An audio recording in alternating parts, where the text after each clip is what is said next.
شروع کرتا ہوں اللہ کے نام سے جو نہایت مہربان رحمت والا ہے۔ دوستو، روزانہ احادیث سننے کے لیے میرے چینل کو سبسکرائب کر لیں۔ رسول اللہ صلی اللہ علیہ وآلہ وسلم نے فرمایا، جہنم نے اپنے رب سے شکایت کی اور کہا، اے میرے رب، میرے بعض حصہ نے بعض حصے کو کھا لیا ہے۔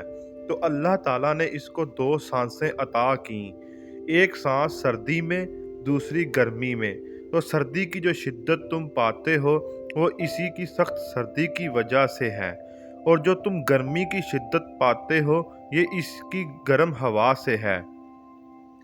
رسول اللہ صلی اللہ علیہ وآلہ وسلم نے فرمایا، قیامت کے دن کافروں میں سے وہ شخص لایا جائے گا جس نے دنیا میں بہت عیش کیا ہوگا، اور کہا جائے گا اس کو جہنم میں ایک غوطہ دو۔ اس کو ایک غوطہ جہنم میں دیا جائے گا، پھر اس سے پوچھا جائے گا کہ اے فلاں، کیا تم نے کبھی راحت بھی دیکھی ہے؟ وہ کہے گا نہیں، میں نے کبھی کوئی راحت نہیں دیکھی۔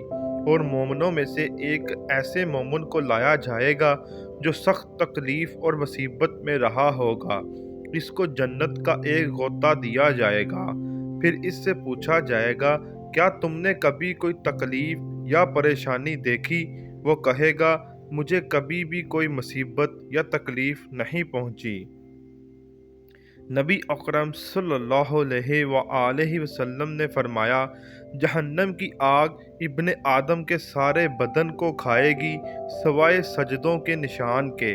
اللہ تعالیٰ نے آگ پر یہ حرام کیا ہے کہ وہ سجدوں کے نشان کو کھائے۔ پیارے دوستو، ان احادیث پر خود بھی عمل کریں اور دوسروں کے ساتھ شیئر بھی کریں۔ جزاک اللہ۔ اللہ ہمیں ان پر عمل کی توفیق عطا فرمائے۔